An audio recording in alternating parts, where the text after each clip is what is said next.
Picture this. You're at the beach, you run into the ocean, you dive under. And instead of panicking like a confused land mammal, you just inhale, calmly, like it's normal. Because in this world, it is normal. Humans evolved gills. Let's set the rules. You still have lungs, because evolution loves backups.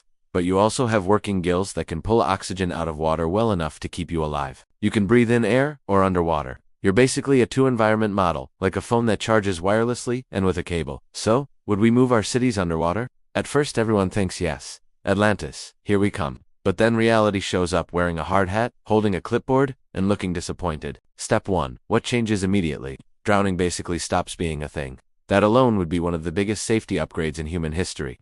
Swimming becomes less trying not to die and more walking with extra steps. Lifeguards get demoted to people who help you find your goggles. But gills don't give you superpowers. You still have the same squishy human body. Water pressure still exists. Cold still exists. Currents still exist. And sharks still do shark stuff, which is mostly swimming around being a headline waiting to happen. Now, let's talk about the big limitation. Oxygen.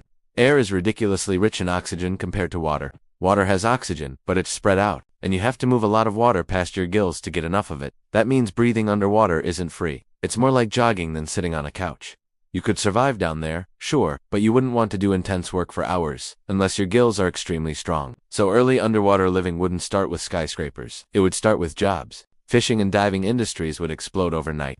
Underwater construction becomes easier because workers can stay down longer without tanks. Search and rescue and floods becomes faster. Ship repairs, oil rig maintenance, underwater cables suddenly, a lot of dangerous work gets safer. Tourism would also go completely off the rails. Imagine a beach town where the main attraction is an underwater walking trail. Come visit our coral mall. The gift shop is at the bottom. But the second you try to build a real city underwater, you hit the boring villains. Light, power, and maintenance. Underwater is darker. Even in clear water, sunlight fades fast. That means you need lights everywhere, and not cute aquarium lights. City-sized lights. You also need power lines, backup systems, and constant repairs. Because salt water is basically nature's way of saying, nice metal you've got there. Be a shame if I ate it. Then there's weather. A normal city deals with storms from above. An underwater city deals with storms that can churn up the seafloor, wreck visibility, and slam structures with waves and currents. Also, everything you drop is now lost in the world's largest couch cushion. And yes, you still need air-filled spaces sometimes. Not for breathing, but for fire, electronics, cooking, and basically every human invention that assumes it won't get wet. You can breathe underwater, but your laptop cannot. So instead of fully underwater cities, you'd get something more realistic. Coastal megacities that expand into the ocean in layers. Picture a normal city on land. Now add a wet district offshore. Underwater parks, underwater farms, underwater factories designed to stay submerged. Above them, floating platforms with solar panels, shipping docks, and housing that's still mostly dry, because dry is convenient. Now here's the twist.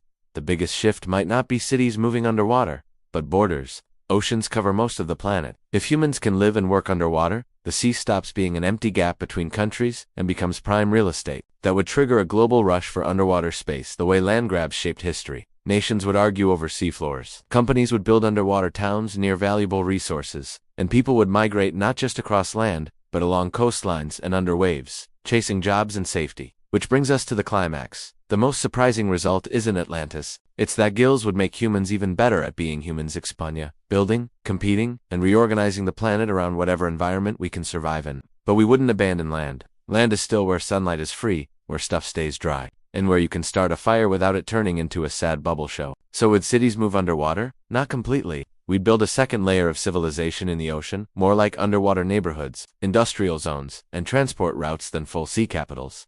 And maybe that, the real takeaway, evolution docent T, have to make you a new species to change history. One new feature like gills could rewrite where we work, how we travel, and what parts of Earth we treat as livable. If you could breathe underwater, what would be the first place you'd explore? Coral reefs, shipwrecks, or just the deep end of the pool without the weird pressure in your chest?